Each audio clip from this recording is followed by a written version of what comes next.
Bueno, muy buenas tardes, muy bienvenidos, y sobre todo nuestras panelistas, a la presentación del documento Gestación Subrogada, 4 claves para el debate. Para nosotros siempre es una alegría tener la casa llena aquí en el IES y además en un tema que es tan relevante y que ha suscitado tanta discusión en nuestra opinión pública, a pesar de que a veces lo constitucional amenaza con comerse todo, ¿no? La actividad es muy simple, vamos a partir con unas breves palabras de las autoras del documento para introducir en la discusión. Además, me imagino que no todos han leído el documento, y luego vamos a contar con los comentarios de dos grandes expertas. Primero a mi izquierda, Sofía Salas, médico cirujano y profesora titular de la Universidad del Desarrollo, y Gabriela Cáez, doctora en filosofía y académica del Centro Signos de la Universidad de los Andes. Después, bueno, según el tiempo, vamos a ver si hay espacio para comentarios aquí y de preguntas del público, ¿ya? Entonces, sin más preámbulo, partimos con nuestras expositoras. Estamos con micrófono, estamos con micrófono, pero es para grabar, ¿ya? No suena, no es para amplificar, ¿ya? Y lo último, les pido que pongan sus teléfonos en silencio para no interrumpir la actividad. ¿Ya? Eso, vamos.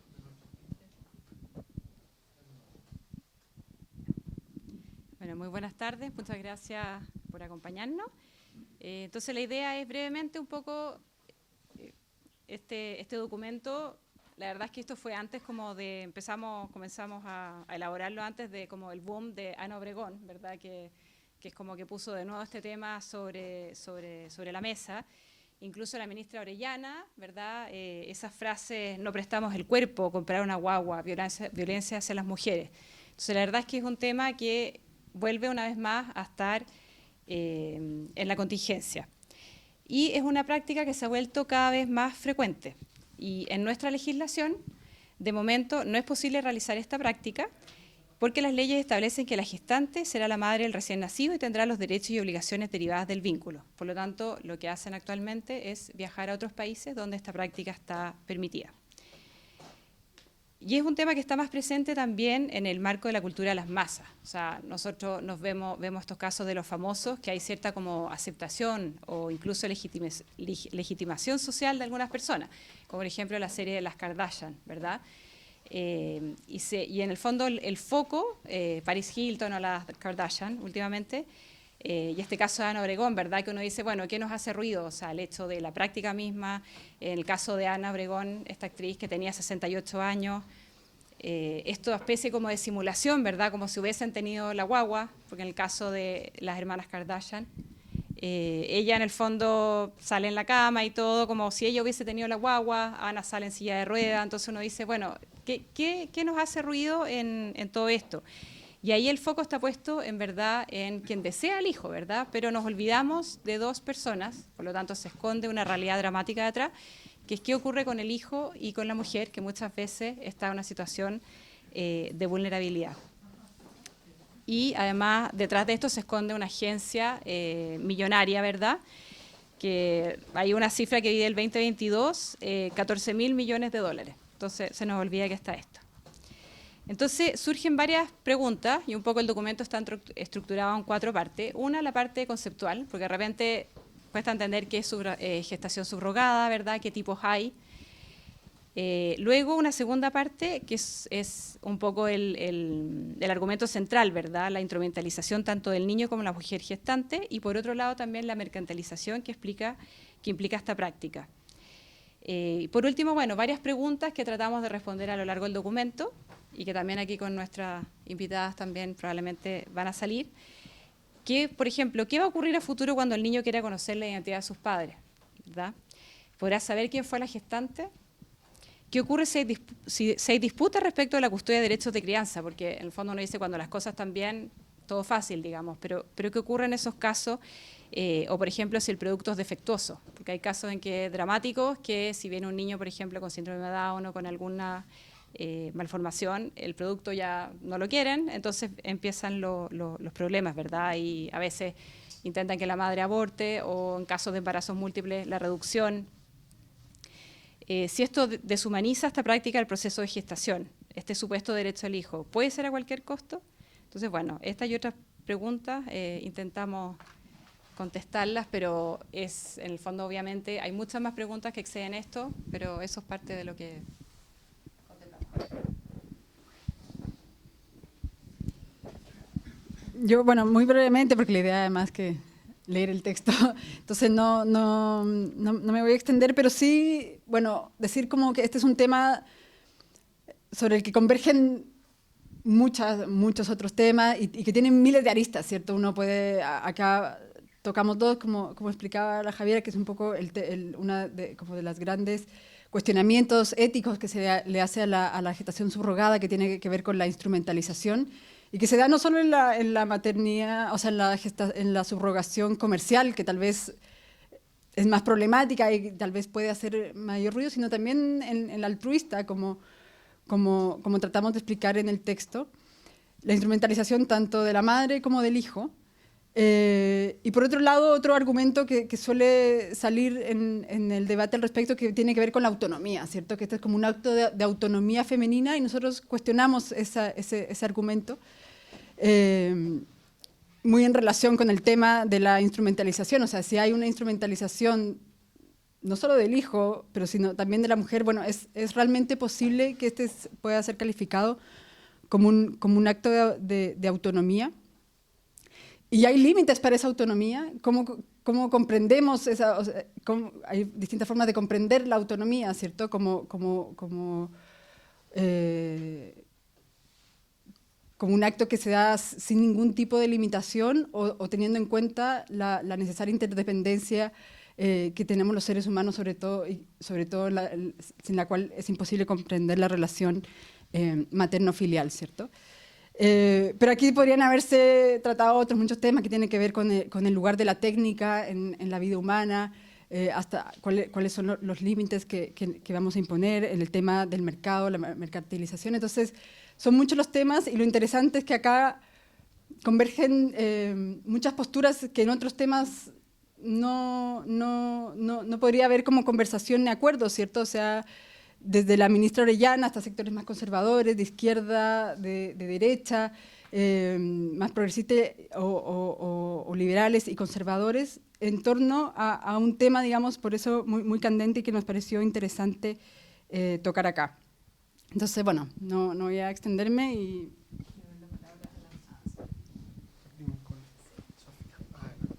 Bueno, muchas gracias a Líes y sobre todo a mi amiga Javiera por haberme invitado.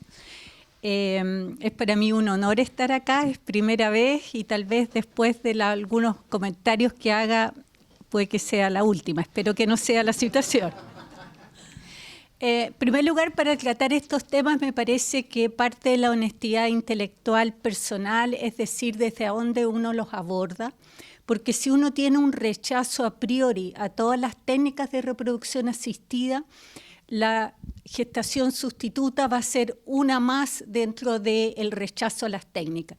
En mi caso en particular, me parece que las técnicas de reproducción asistida han permitido el nacimiento de numerosos niños y niñas a nivel mundial, y por lo tanto estoy a favor del uso de los avances de la ciencia en lo que respecta a estas tecnologías que aparecen amenazantes, pero reconozco que es particularmente sensible el tema de las portadoras gestacionales.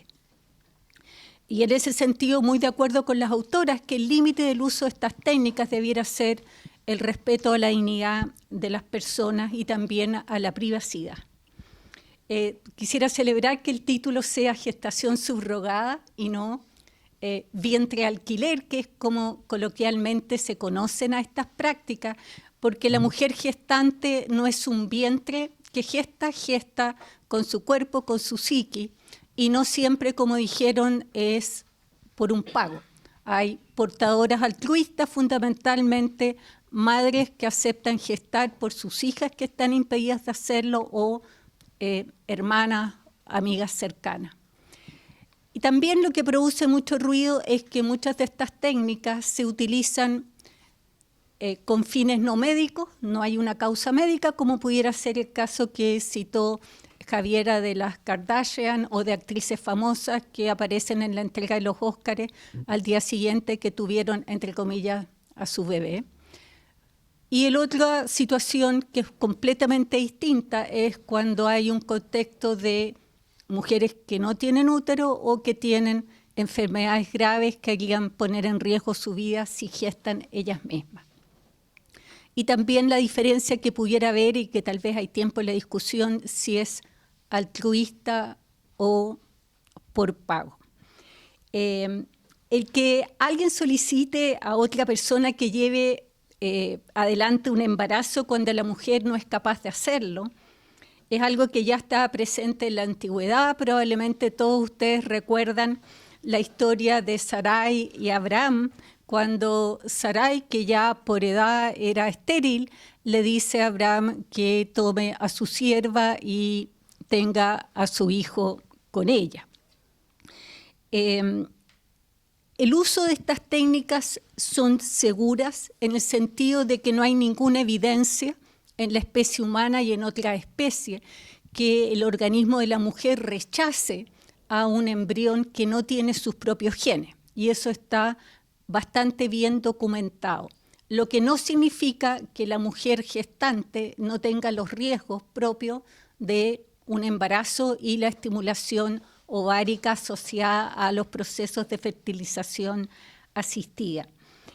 Yo creo que en el punto 2 del escrito, cuando hablan de que la gestación subrogada implica la instrumentalización de la mujer gestante y la mercantilización del fruto de su vientre, yo creo que requiere tal vez más evidencia de qué realmente estamos considerando el tema de la instrumentalización. Si lo que nos molesta en realidad es el pago, tendríamos que reconocer que hay otras situaciones en las cuales funciones esenciales se las solicitamos a terceros mediante un intercambio económico. Y que no es necesariamente el intercambio económico lo que pudiera ser a esta práctica cuestionable, sino que aquellos espacios, como dijeron las autoras, de libertad, que necesariamente se ceden en los acuerdos de subrogación. A modo de ejemplo, en estos acuerdos, y no voy a entrar en detalles para no aburrir, pero se firman contratos que incluyen hasta la alimentación, los controles médicos para garantizar que el producto de la gestación esté en las mejores condiciones posibles. Y en países donde el aborto es libre, la mujer que ha suscrito este acuerdo estaría también limitada a su derecho, por ejemplo, de tener un aborto libre porque tiene un contrato, yo diría un contrato de trabajo, cuando es portadora por pago.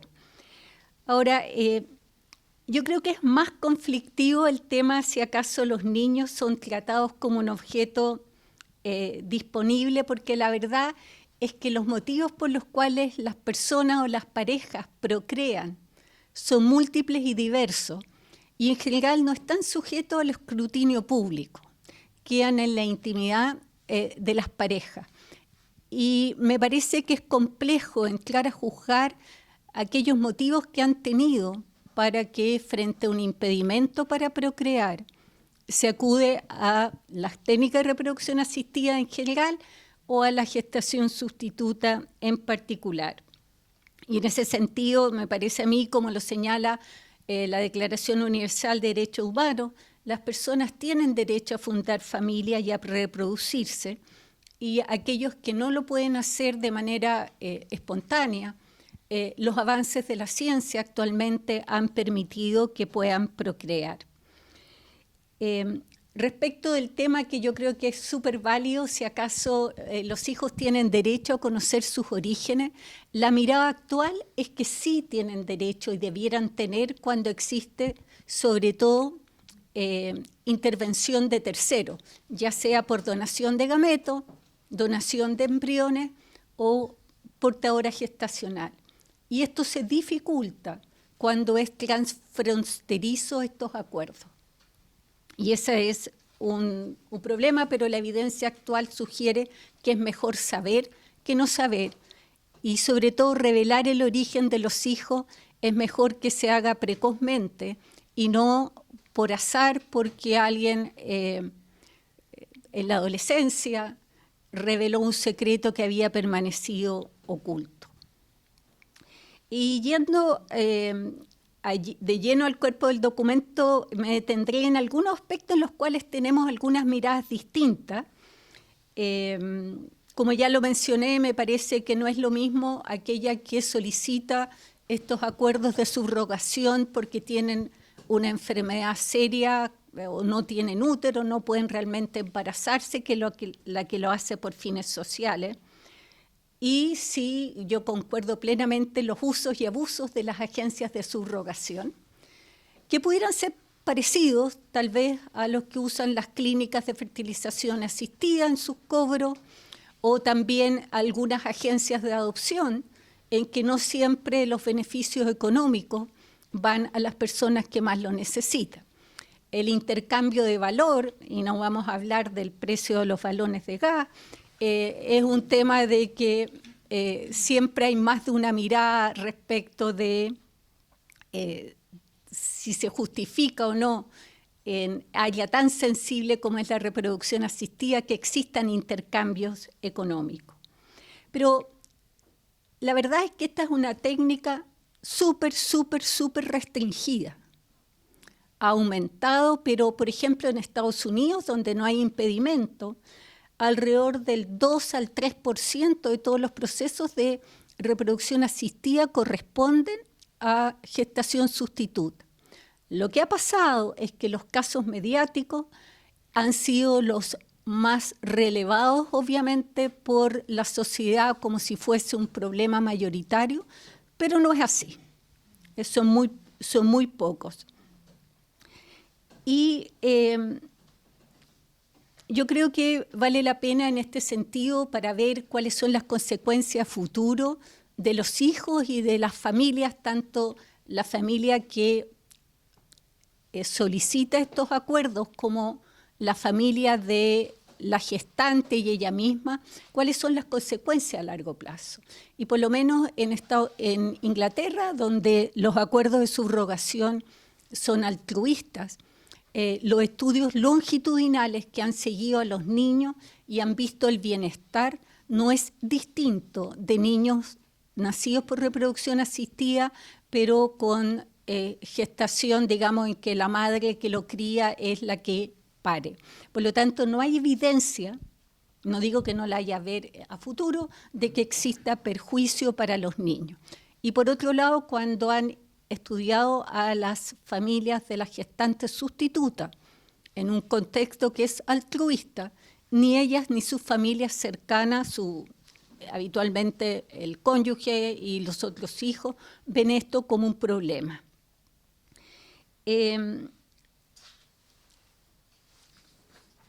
Y por otro lado, en una parte que lo encontré muy interesante, si acaso el hijo es concebido no como una mercancía porque hay un pago de por medio, me parece que el hecho de que haya o no haya un pago no cambia la figura de la acogida que tiene este hijo en su nuevo hogar. Y el que el hijo debiese ser un don recibido y no elegido, ya dejó de serlo hace mucho tiempo. Porque la verdad es que aproximadamente el 15% de las parejas requieren del uso de técnicas de asistencia médica para poder concebir. Hay muchas que no reciben el don y la verdad es que en los tiempos actuales no se quedan esperando como Sarai a que por una promesa religiosa puedan llegar a concebir. Y por último me voy a referir, para darle tiempo a Gabriela también, muchas de las referencias que citan las autoras corresponden a una línea de pensamiento muy determinada, que a veces cuando uno va al origen del trabajo que citan, por ejemplo, los trabajos de Lal, en relación al efecto que podría tener cuando se separa el hijo de la madre, y se refiere a estudios en animales, la verdad es que la autora que ellas citan, no culpa de ellas, sino que a quienes ellas citan, hace un poquito de trampa, porque los estudios originales lo que se refieren es que en experimentos en ratas, cuando dejan a las crías por 4 horas y media diariamente durante un largo periodo después de recién nacido, sin la compañía materna, ven consecuencias a largo plazo.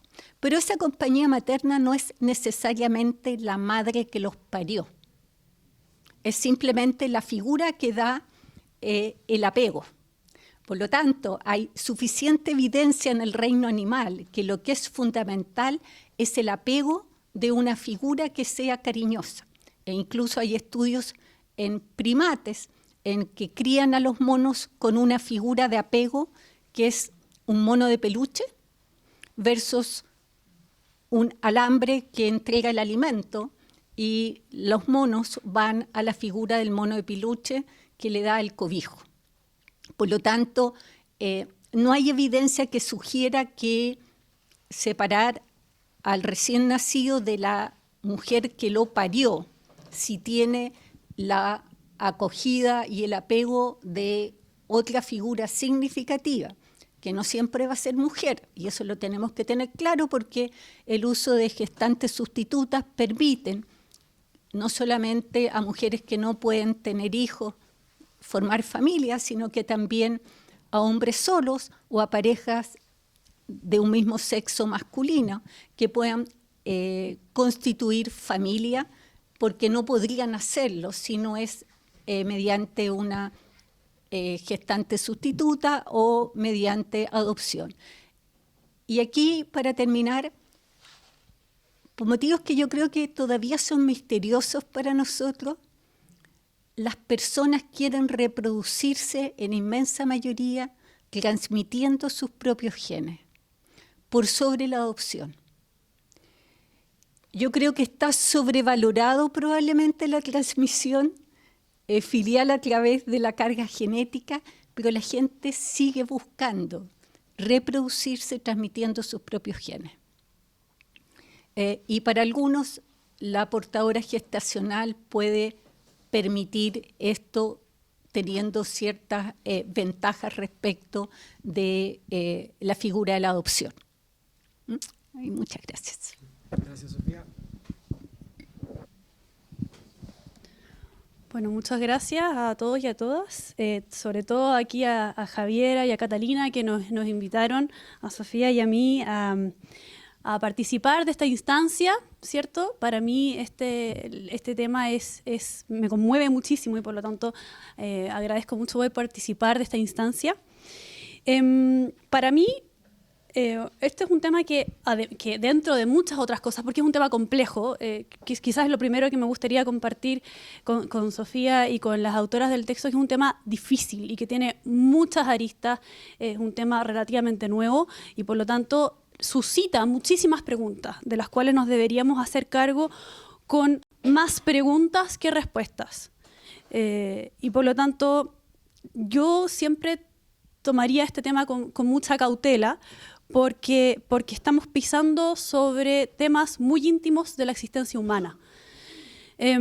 Particularmente, yo voy a hablar, dado que Sofía dijo con mucha razón que uno tiene que transparentar desde dónde habla, yo voy a hablar desde un punto de vista filosófico, aunque en mi exposición voy a tratar de combinar algunas consideraciones filosóficas con también ciertas partes testimoniales que están recogidas en artículos, en documentos, ¿ya? En investigaciones. Para mí, este tema me recuerda un par de cosas. Una es que el feminismo está muy presente, pero no como un bloque. Está muy dividido. Y este es uno de los temas que más profundamente divide el feminismo. Hay unas, como muestran aquí las autoras, el feminismo más libertario, que son muy generosas con estas prácticas y que las miran con buenos ojos, porque tiene fundamentalmente relación con la libertad de las mujeres. Y otras, las radicales o las ecofeministas, que son una de las principales adversarias políticas de prácticas como la gestación subrogada.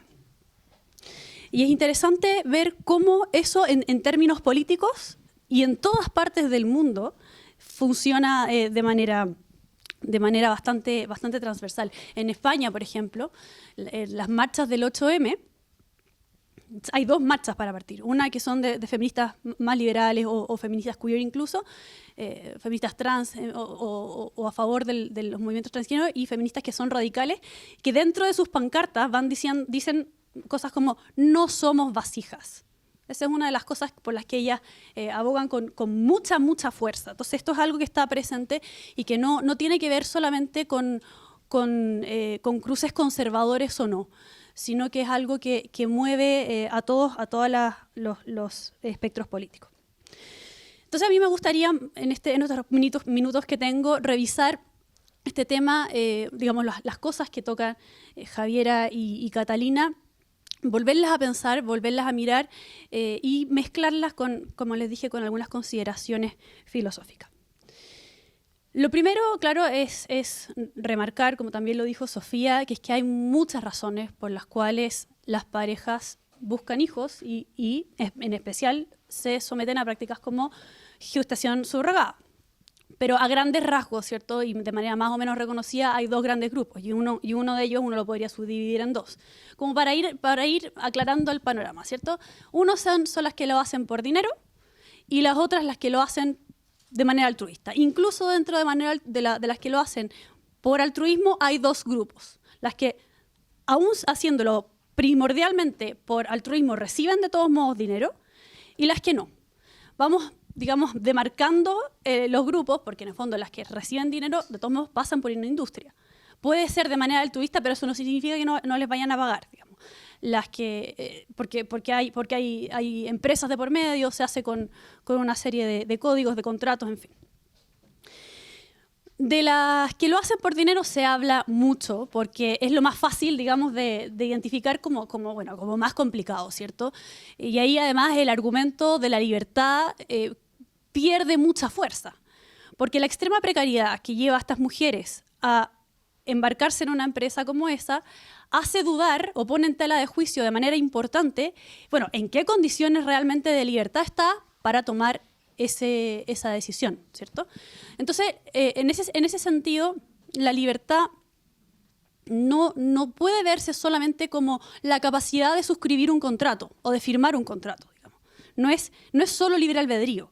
Hay muchos tipos de libertad, o la libertad es mucho más que solamente la capacidad de tomar un lápiz y firmar un contrato, o de decidir A o B.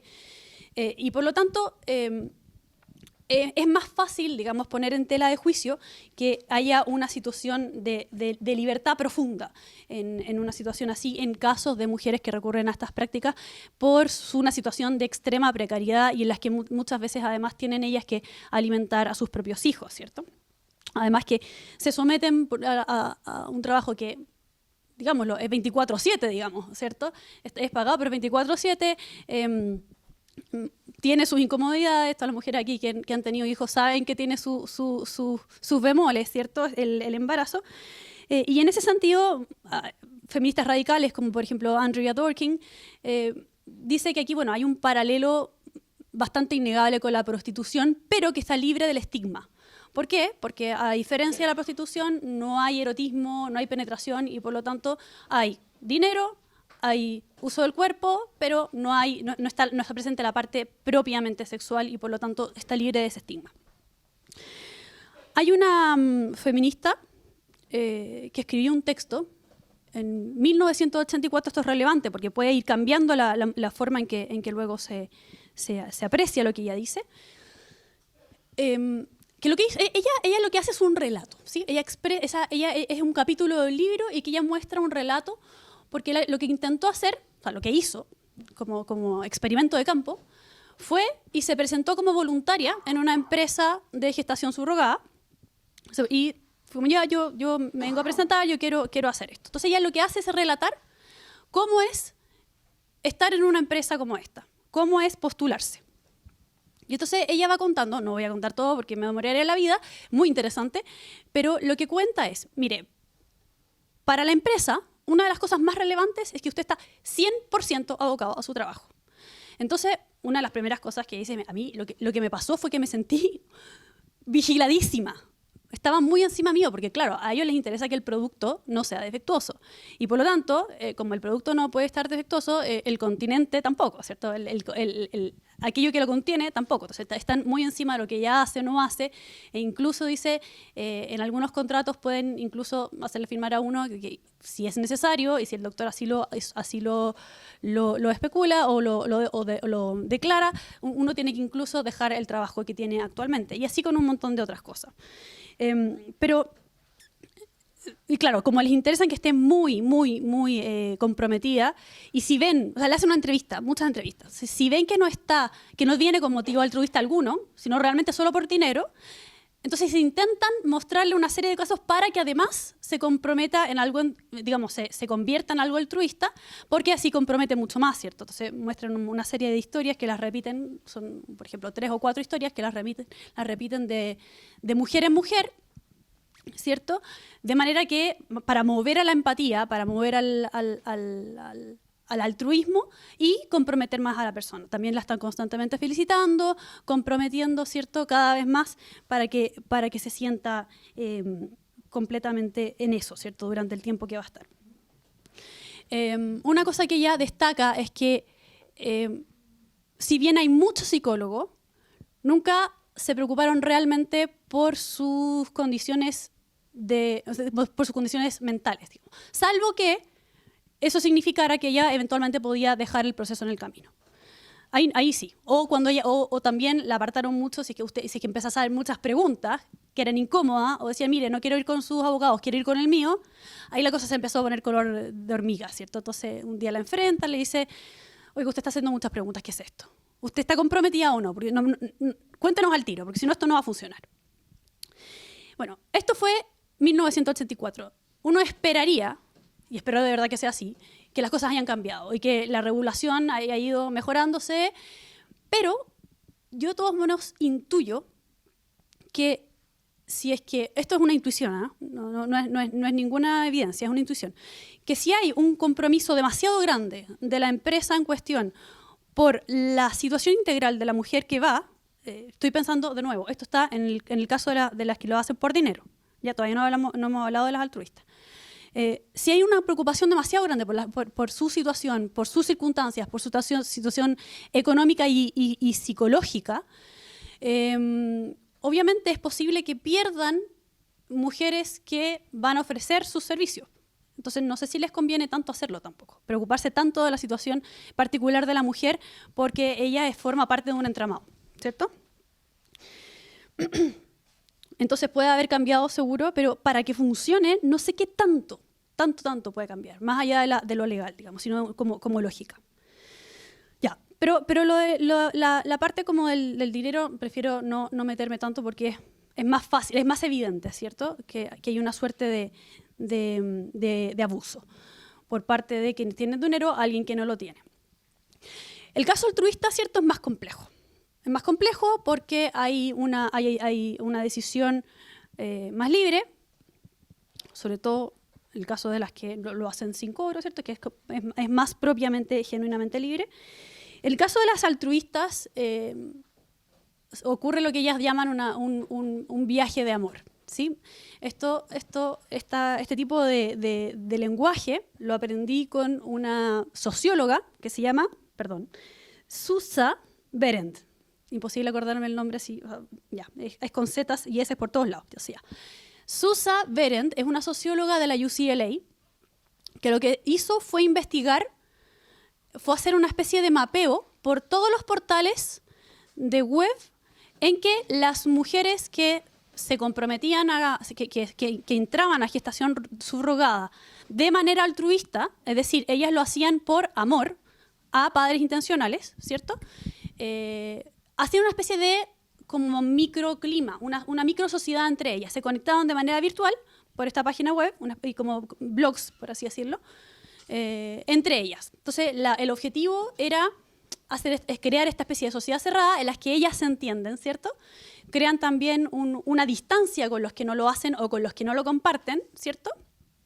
Ellos no entienden, no saben lo que significa esto, y le llama mucho la atención a las sociólogas el tipo de lenguaje que usan. porque el tipo de lenguaje que usan es de un amor muy profundo, es un lenguaje de una emoción, de unas emociones muy, muy, muy, muy fuertes. No hacia la guagua, sino hacia los padres intencionales. Y dicen cosas como: la mayoría de la gente cree que tendrás problemas para dejar al bebé, pero el bebé nunca fue mío de principio, así que no fue nada. Pero mis padres intencionales eran míos como yo era suya. La razón por la que cuido a este bebé simplemente es porque es de ellos. Y bueno, como esas hay muchas, digamos, ella las va recolectando y las va poniendo en el paper. Ella hace un trabajo empírico, entonces en el fondo es solamente recoger algunos, pero dice que más o menos se mueven en ese lenguaje. Y lo que llama la atención un poco es el tipo de relación emocional con gente que es completamente extraña, que la conocen a través de este sistema, de esta empresa, ¿cierto? Que va a buscar un servicio muy concreto por parte de ella, pero ellas como que se enamoran, usan un lenguaje como de match, así como de Tinder. Es el amor de mi vida, literalmente, dicen algo así como, es como cuando conoces a la persona con la que te vas a casar. Es una cuestión muy, muy fuerte, emocionalmente muy fuerte. Y habla, digamos, o sea, uno lo podría interpretar como, bueno, ¿qué tipo de carencia emocional también hay ahí como para involucrarse de esa manera con gente que es completamente extraña y que fue y le va a pagar a una empresa por algo, digamos, ¿cierto? Porque tú lleves 24/7 durante 9 meses a una guagua. Y eso, bueno, también es curiosa la eventual carencia, la supuesta carencia, es una hipótesis, ¿cierto? Porque estas mujeres además suelen tener familia. Tanto la autora anterior, que es Susan Ince, es el nombre, como esta, las dos dicen que las empresas de gestación subrogada suelen preferir las mujeres que ya tengan marido y que tengan hijos, porque asumen que de esa manera va a ser más fácil desprenderse de la guagua. Yo no entiendo por qué, porque yo tengo 4 hijos y como cada hijo es como más, pásemelo para acá que lo quiero tener al lado. Pero en fin, ellas piensan, o sea, se intuye que si ya tienen hijos, entonces va a ser más fácil desprenderse.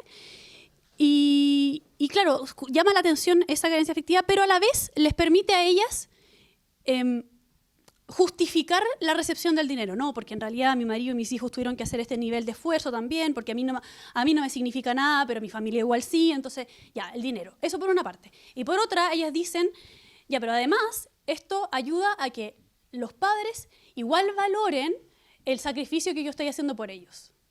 Porque si no, como que no les cuesta nada que algo les cueste. ¿Ya? Algo así dicen, pero en el tono como que se hablaría a sus mejores amigos, porque ellas de verdad consideran que son sus mejores amigos. Y los padres, obviamente, mientras dura el embarazo, son realmente muy gentiles con ella, muy gentiles, por razones obvias también. La quieren, la llaman, qué sé yo. Hasta el parto.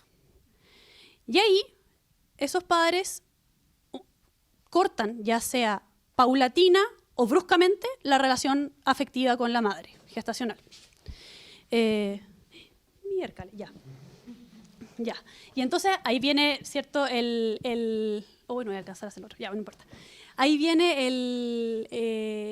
los comentarios en que se empiezan a sentir mucho más dejadas de lado y viene, por supuesto, una depresión más grande. Pero ya no voy a alcanzar a decir más profundamente la parte más filosófica, pero sí me gustaría detenerme, quizás no dejarlo pasar, el tema de las altruistas que no reciben dinero.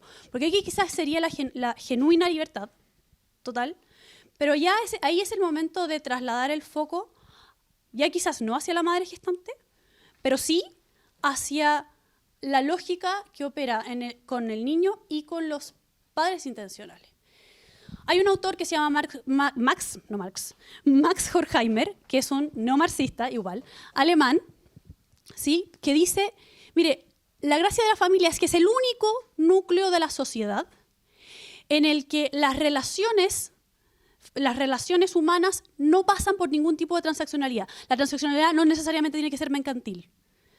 No necesariamente tiene que incluir dinero, sino el hecho de yo paso una cosa de manera que tú funcionas utilitariamente dentro de un sistema. La gratuidad a la que se refieren las autoras en el texto tiene que ver un poco con eso. Dentro de una familia, para que una persona tenga una condición de posibilidad de la libertad posterior que le permita funcionar como ser humano, según Horkheimer también, es que no funciones en el núcleo familiar como una parte dentro de un mecanismo. No puedes funcionar como una parte de un mecanismo. Tienes que ser tú, aún incluso siendo una persona que llegó de manera indeseada o de manera abrupta, estás ahí. A eso se refiere la gratuidad. No tanto al no control, sino al hecho de que no formas parte del deseo de posesión de alguien, digamos. Y por lo tanto, eso le da un estatus distinto. Y último, lo prometo. También la relación con la técnica, evidentemente la técnica es positiva y nos ha permitido avanzar mucho. Pero aquí remito a Heidegger, ¿cierto? También la técnica, o sea, la relación que tenemos con la técnica puede ser muy positiva o puede ser muy negativa según cómo la tomemos. Si la técnica es aquello que nos permite hacer brillar lo mejor de la naturaleza y lo mejor de la mente humana, entonces es mejor para todos. Esto también es algo que las ecofeministas tienen muy en la cabeza, ¿cierto? Tanto como ecología como por su lado feminista. Brillar lo mejor de la naturaleza, brillar lo mejor de la mente humana, pero no doblegarla y someterla según lo que la mente humana quiere hacer de ella. Entonces, Horkheimer y Heidegger, los dos, le achacan un poco a la técnica o al avance progresivo de la técnica el no ser consciente de que no necesariamente el progreso es bueno, es necesariamente bueno, puede ser muy bueno, pero si está ausente de una reflexión metacientífica respecto de para dónde va, entonces no necesariamente es así. Ya, y ahora sí que me callo. Bueno, muchas gracias a ambas. Obviamente el tema no es fácil, entonces exige hacer precisiones y distinciones. No sé si las autoras quisieran hacer algún tipo de contrapunto, comentario, si no pasamos... o pasamos directamente a preguntas del público, mejor. ¿Están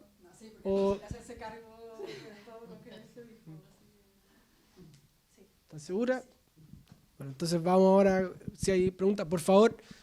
Dado que el tema es sensible y seguro van a haber mucho tema, que vayamos al callo. Partamos. Sí.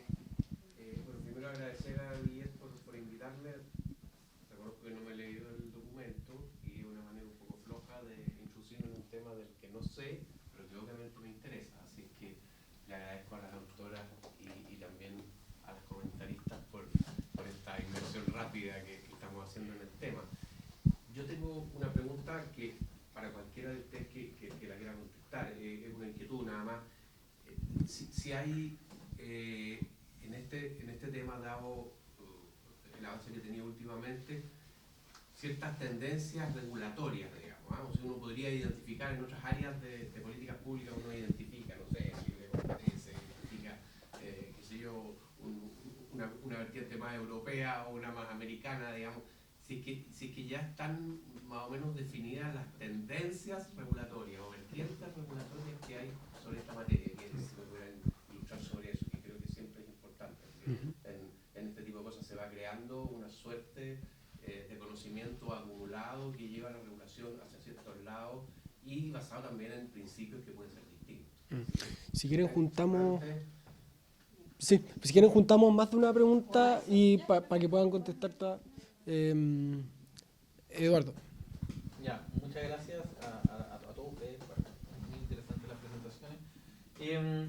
Es verdad que lo que tú decías, Sofía, de que las personas pueden tener muchas intenciones por las cuales... yo no dudo que las descripciones que tú, Gaby, hiciste acerca de lo que pasa en la mente de las mujeres puedan tomar en la gran mayoría de los casos. Pero uno siempre podría decir, bueno, pero no es necesario que sea así. O sea, la gente podría tener hijos y hacer las cosas por muchas maneras, etc. Pero eso es irrelevante, creo. Me parece que en el fondo que las personas tengan hijos o porque quieren divertirse o porque quieren mantener la especie, que esas son cosas un poco relevantes para la pregunta acerca de si este tipo de práctica instrumentaliza o no a una persona. Y la pregunta acerca si la práctica instrumentaliza a la persona es acerca del modelo.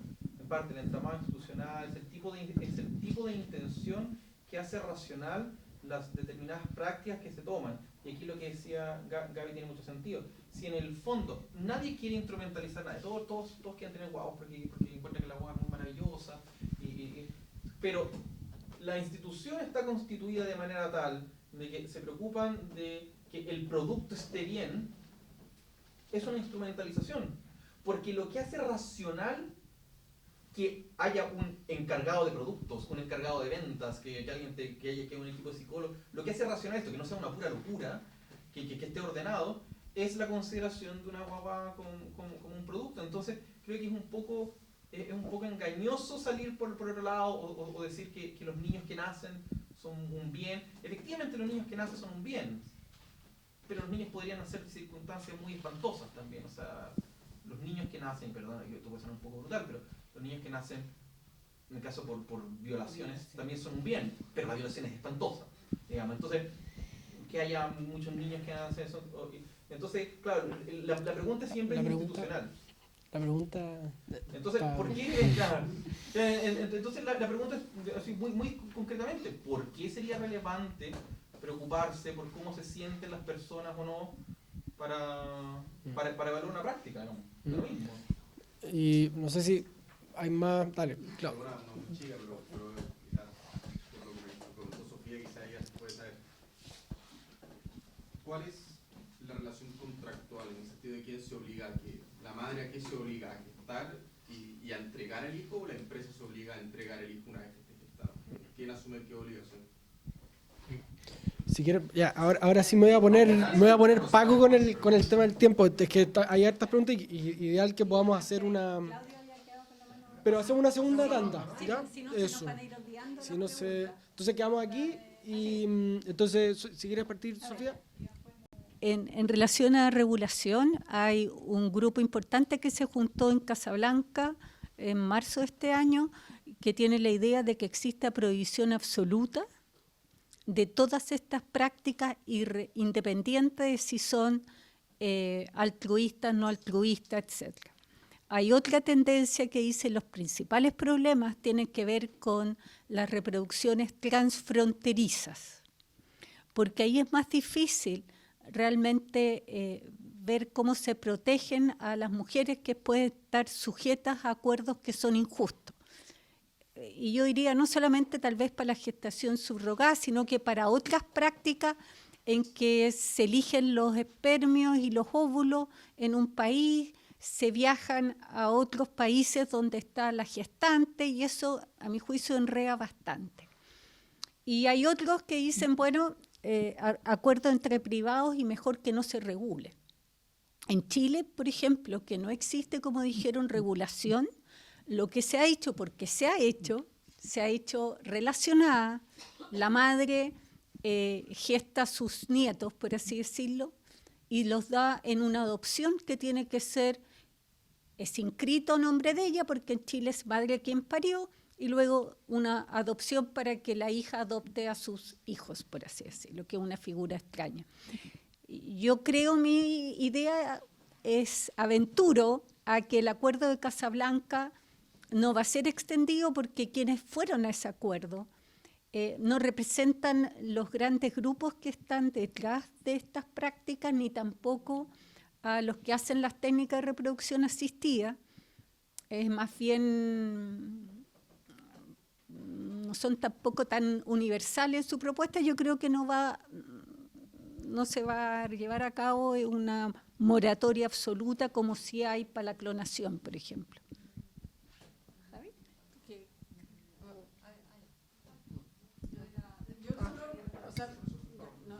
No me manejo así en el detalle de la parte legal. Después la María Sara quiere hacer una pregunta. ¿Y si se maneja bien? Bien. No, sí, solo decir que la obligación, entiendo yo, recae principal... Bueno, cada parte, digamos, de esta, cadena de producción, porque eso, a mi juicio, termina siendo... Se compromete a ciertas cosas, pero sí la madre firma un contrato que está obligada a entregarlo. Y también, obviamente, la regulación depende de cada país. Por ejemplo, en India me parece que es como mucho más brutal. O sea, ahí algunas están obligadas, por ejemplo, a irse a residencias especiales donde se les controla, digamos, 24 horas. En muchos casos están obligadas por contrato también a abortar en caso de que sea, o sea, de que los padres intencionales así lo dispongan y no puede hacer nada al respecto. Incluso a veces está obligada a seguir como determinados tratamientos médicos o elegir el tipo de parto, en general es por cesárea. O sea, sí hay como obligaciones contractuales para la madre, digamos, y obviamente, claro, quienes ponen el dinero suelen ponerla favoreciendo sus propios intereses.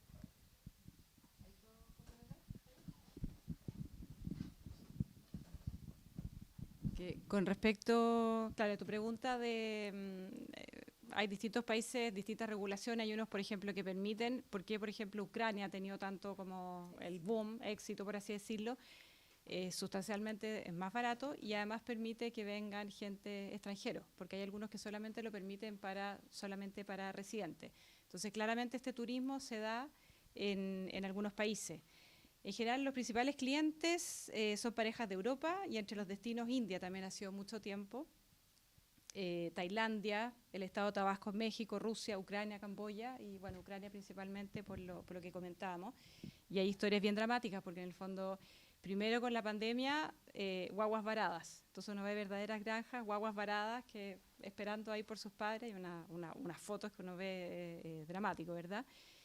Y ahora con la guerra, y sigue, o sea, hay artículos que también relatan en el fondo lo dramático para estas madres y que estas agencias en el fondo siguen adelante con este lucrativo negocio. Entonces la verdad es que como que la parte humana ahí como que cuesta un poco encontrarla ahí.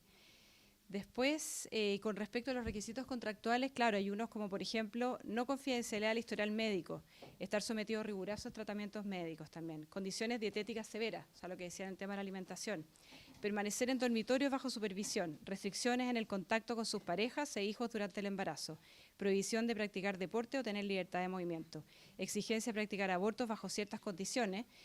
Y incluso hay casos de embarazos múltiples que se exige reducción. O sea, aún así casos que no hay alguna malformación o qué sé yo, todo lo demás, también se exige. Entonces, la verdad es que si uno ve esto, uno dice, bueno, pero ¿qué tipo de consentimiento hay para someterse a este tipo que es prácticamente esto, es como recordar la esclavitud, la verdad es que, o sea, este trabajo 24/7 con estas cláusulas, y en general los lugares, ¿verdad?, de lo que conversábamos, generalmente hay gente que está en que es muy vulnerable, digamos. Pero la regulación, claro, varía mucho y los precios, las agencias se quedan con gran parte. Entonces, por ejemplo, para que teníamos precios, pero Estados Unidos pueden llegar a ser hasta, no sé, $200.000, hay otros $40.000, $60.000, entonces... Ahora, ¿cuánta plata de esa le llega realmente a la mujer, a la gestante? La agencia ahí se lleva su buena tajada, digamos.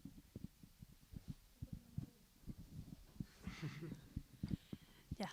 Yo agradezco que Eduardo haya preguntado lo que preguntó porque me permite abordar un poco lo que no alcancé a abordar. Un poco, o sea, claro, el tema es las razones por las cuales sería relevante o irrelevante, digamos, digamos, sentimientos, si se quiere, o el deseo. Pero efectivamente eso va relacionado un poco con lo que decíamos respecto de la ceguera o debilidad de la ciencia para avanzar respecto a su propio presupuesto, ¿cierto? Obviamente todos los avances científicos tienen beneficios y tienen costos. Y uno debería aquí empezar a balancear cuáles son los costos y cuáles son los beneficios. Pues los beneficios están súper claros. Hay un beneficio emocional, si se quiere, para los padres intencionales que están súper felices y todo, incluso luego más grandes, ¿sí? La boba. Y luego hay un beneficio económico. Pero el costo es de otro orden. Es de un orden respecto de cómo empezamos a ver a los seres humanos, insertos dentro de una lógica que es distinta, que efectivamente es instrumental, que está metida en una industria donde son partes de un mecanismo. Y eso es lo que parece complicado en estos casos y es lo que le complica a este tipo de autores, también a las autoras que son feministas radicales o a las autoras ecofeministas. Entonces, totalmente de acuerdo con lo que tú dices. Solo como añadir que tal vez, por lo menos para mí, es como el argumento más importante como que está en el texto y lo que más me convence es como la deshumanización de ese vínculo fundamental, de ese vínculo primario, que es el de una madre y un hijo, ¿cierto? Ya se ha citado aquí la Biblia y yo quiero, como cuando Jesús dice, ¿cierto? Como puede una madre olvidarse del hijo de sus entrañas, o sea, dando como, podría haber dado miles de ejemplos, digamos, de vínculos así como fuertes, la vida humana, y da ese, ¿cierto? O sea, uno como que puede olvidarse de muchas cosas o puede desprenderse de mucho, pero del hijo de las entrañas parece que no, ¿cierto? Y eso es lo que nosotros estamos como forzando, ya sea a través del dinero o otros como razones emocionales, algunas como nos pueden parecer mejor o peor otras, estamos como deshumanizando, quitándole significado y sentido a ese vínculo primordial, de una manera muy artificial y a veces eso, como ya cuando ya es comercial y con todas estas condiciones que hemos visto. Y eso a mí es lo que me parece que es lo que está realmente en juego. Entonces ya no es como el caso a caso de que, mira, si lo van a tratar bien y el niño va a estar bien, que puede ser, digamos, sino cómo estamos viendo ya la vida humana, o sea, la humanidad, como ya ontológicamente. Y eso yo creo que es como el riesgo principal y lo que está verdaderamente en juego. Y ver ese vínculo ya no como una relación entre dos personas, sino entre dos algo, ¿cierto? Como el recipiente y el producto. Vamos a ir con la... No, que a propósito de esto del recipiente que decía, o ser una incubadora, el Colegio Médico de Colombia, en febrero de este año, propuso usar mujeres en muerte cerebral. Y lo que dijeron fue, ¿para qué desperdiciar esos úteros? Pero se echó para atrás alto. Sí, bueno, vamos con un par de preguntas más. Claudia había levantado la mano y allá María Sara, por favor breve y también, y sí, entonces usamos esto para contestar la pregunta y como cierre, ¿ya? Para no quedarnos, porque nos podríamos quedar. Podemos armar una jornada. Podemos seguir conversando, claro, efectivamente hay una cosita para tomar. Claudio, María Sara, y perdón, no sé su nombre, pero usted de tercera. Vamos, Claudio. Me sumo al agradecimiento a la autora y a las panelistas. Dos preguntas muy concretas, que de hecho algo ya ha aparecido en las últimas intervenciones.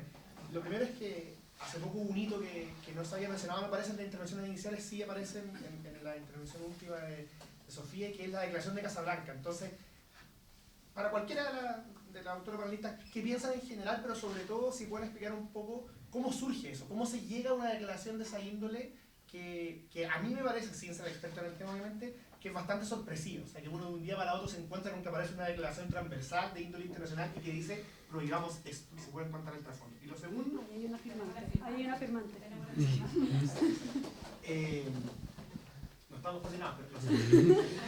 Y lo segundo es que también aparecía en las últimas intervenciones de Gaby y Cata, ¿qué piensan, pero también abierta a cualquiera de las cuatro, sobre el fondo del asunto, digamos? Porque Gabriela ha dicho en la intervención inicial algo así como no alcanzaba a abordar los aspectos propiamente filosóficos. En último término, ¿qué es lo que está en juego acá? Me parece que Cata respondió eso en su última intervención, no sé si el resto también quisiera explayarse. Muchas gracias. Hola, gracias. Felicitaciones, y especialmente a Sofía, felicitaciones porque es bien valiente presentar tu pensamiento acá. Y todavía no sabes cuál es mi pensamiento.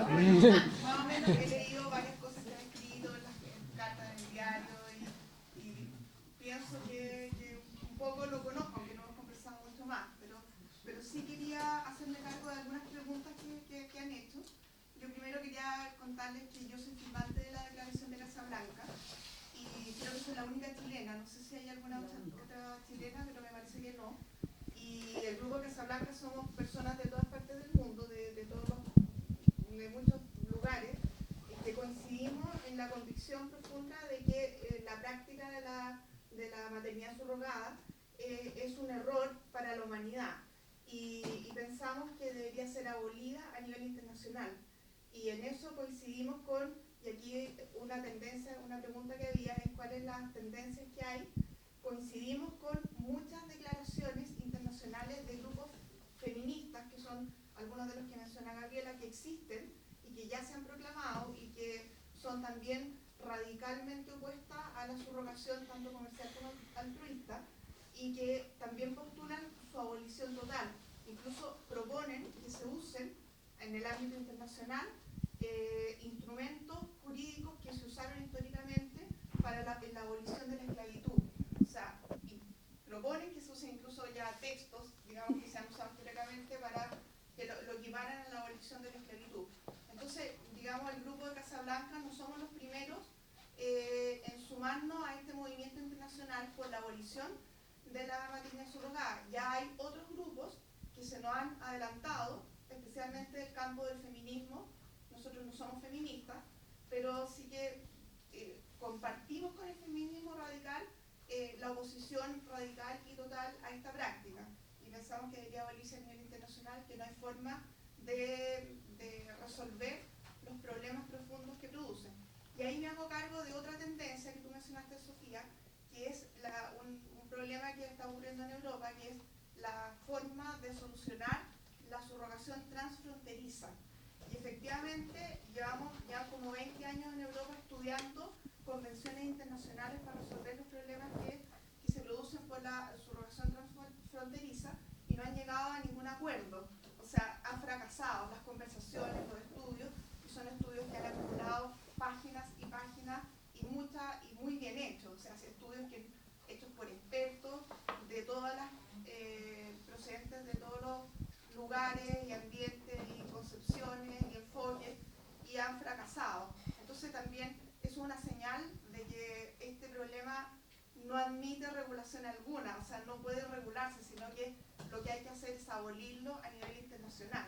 Y eso es justamente lo que nosotros pensamos, el grupo de Casablanca piensa, y lo que muchos otros grupos que también promueven la abolición total de la subrogación, de la maternidad subrogada, también tienen esa profunda convicción. ¿Ya? Después quería también mencionar, es una tendencia legislativa súper interesante, Rodrigo se pone nervioso. Pienso que es importante darla a conocer acá, que es el caso de la India, que alguna de ustedes lo mencionó.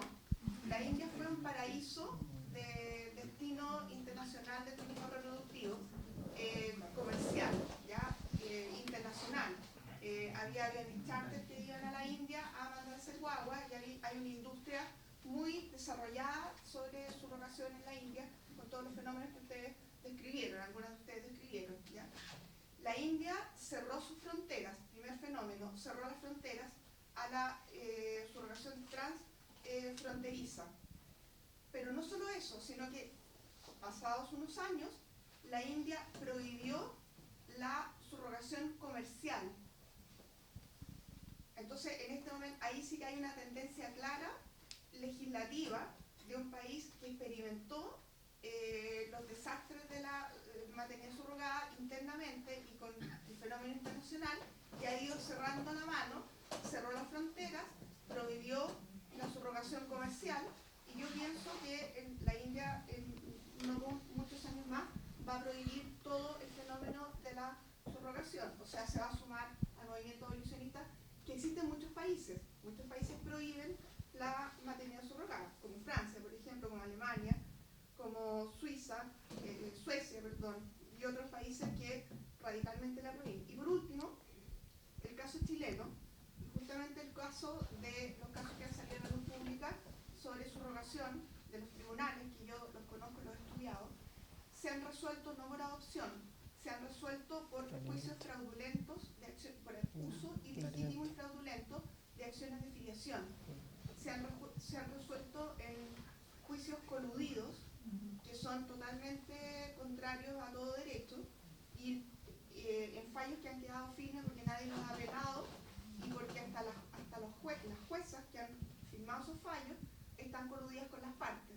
Entonces, la verdad es que hay un fraude ahí, y el fraude, claro, podríamos decir, la manera de solucionar el fraude es regular. No creo que por la vía regular se resuelvan los múltiples fraudes que sí ocurren en países que tienen regulada la paternidad subrogada, que los denuncian, se denuncian a nivel internacional. Bueno, eso y puedo aportar. ¿Alguna pregunta o...? ¿No había pregunta? Bueno, perdón, pero vamos con preguntas. Quiero ver si entendí bien el asunto. La gente, solo la que tiene plata puede fabricar estas guaguas, por lo que entiendo, o estoy equivocada. O sea, depende. Lo que pasa es que Pero, Calmech, vamos respondamos. Hay harta pregunta, harto comentario, vamos partimos con Gaby, después Sofía y después las autoras, ¿ya? Perdón, pero vamos a poner algo de orden. En su mayoría sí, porque son las que tienen que pasar por las industrias, salvo que fuera como por el lado, en un caso de altruista, pero de alguien muy cercano, y que por lo tanto, pero eso también tendría un tema legal, del cual soy súper inexperta, así que quizás ahí Sofía puede saber un poco más, pero y además que también, si bien hay industrias que manejan mucha plata, hay otras que los hacen por menos, digamos, hay un poco de todo. Hay más preguntas. Más preguntas. O sea, engloba. Respecto a lo que decía Claudio, yo creo, o sea, aquí hay muchos temas que son de fondo, la verdad es que son varios. Uno era lo que decía un poco antes, que era la consideración ontológica del ser humano. Cómo estamos, es que eso es muy radical, para partir. En general del ser humano, lo referido luego también la consideración ontológica de la mujer. Aquí lo que sucede es que una crítica que se hace es por qué parece que es la mujer el campo de estudio y experimentación, digamos, y el hombre como que volviera a ser la racionalidad externa que simplemente opera, digamos, sobre ese campo, que es la mujer. Esa es la crítica feminista. La mujer de nuevo pasa a ser naturaleza. Oye, no, nosotros somos todos parte de la naturaleza, pero ¿por qué es ella la que tiene que formar parte de la manipulación, digamos, y además tiene que disociar su mente como si no fuera una misma cosa la que le está pasando, digamos, en su cuerpo? O sea, su cuerpo y ella son la misma cosa.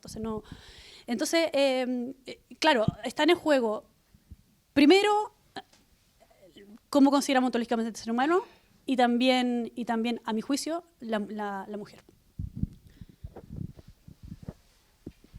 En general, las técnicas de reproducción asistida son muy caras, y en Chile hay una fracción de las técnicas que tienen cupo FONASA para poder ser financiadas.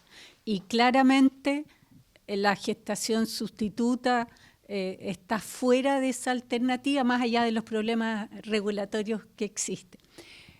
Pero si uno, en 100 años más, la discusión va a ser si vamos a permitir o no que toda la gestación se realice in vitro, porque ya hay, voy a usar la palabra incubadoras, no humanas, no animales, que se están haciendo en modelos experimentales para obviar el tema de, voy a usar la palabra gestación convencional. Y en lo personal, en relación a lo que dice Sara, yo me he preguntado muchas veces si un hijo o hija no hubiese podido procrear, yo hubiera dicho sí y hubiera estado dispuesta a gestar por ello. Y no hubiera sentido para nada que feminismo, que las ultra... No, lo hubiera hecho genuinamente por amor. No fue necesario. Claro, afortunadamente. No, volviendo a lo de... Porque el tema regulatorio ya ahí... También María Sara ahí contestó eso, pero de la pregunta de Claudio, en el fondo, como añadiendo un poco lo que han comentado, el tema de cómo hemos cambiado del derecho al hijo. O sea, como que no era un derecho. Entonces, cómo de alguna manera esta cosificación y cómo este foco no está puesto en él, sino que en lo que comentábamos, las historias de los relatos y todo lo demás, pero el foco no está puesto en el hijo. Entonces, a mí me preocupa eso, como que... O sea, la mujer también, digamos, pero Pero eso en el fondo añadiendo a lo que habían comentado. Esto que se transformó en un derecho, ¿en qué minuto, digamos?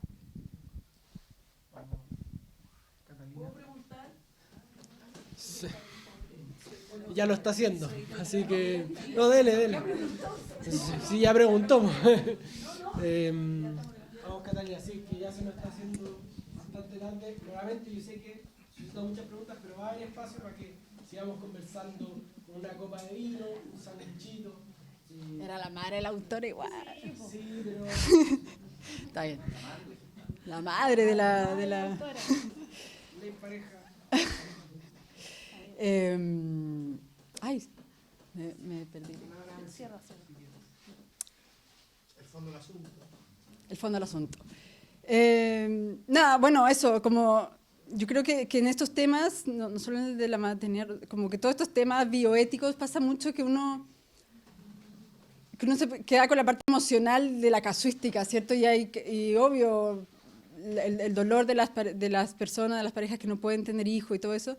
Pero yo vuelvo como un poco la idea que iba antes y que dijo la Gaby, y la pregunta de Eduardo, como ¿qué va produciendo esos actos individuales que en sí mismo parecen no tener, porque esos hijos pueden ser queridos, porque las condiciones en que se pueden haber hecho, efectivamente había libertad, porque no había un pago de por medio, porque ese niño está feliz, porque todas esas cosas, sino preguntarnos por los cambios como más trascendentales o de mayor orden que esto supone, hasta llegar a ese punto, digamos, de que ahora ese acto tan humano, digamos, que es engendrar, ya no va a ser humano, sino que va a ser a través de una máquina, ¿cierto? Y esos son los cambios que se van produciendo y eso es donde yo creo que tenemos que poner los ojos en esos como cambios más ontológicos que decía Gaby, de la comprensión del ser humano y de sus relaciones, y donde, digamos, también lo dijo la Gaby, está en el documento, y sobre todo la comprensión de la familia, digamos, ese vínculo, y sobre todo en las sociedades modernas, donde es el único vínculo, digamos, que está solo mediado por la gratuidad, por el don. Y hasta eso, digamos, vamos a perder, y yo creo que vale la pena reflexionar al respecto. Bueno, yo sé que quedaron muchas preguntas, me disculpo con todos quienes quisieron hacerlas, pero la verdad es que el tiempo vuela. Y nada, los dejo invitados ahí a pasar al fondo. Hay una cosita para... las autoras, espérense, hay una cosita para comer y para tomar, y ahí podemos seguir conversando. Muchas gracias.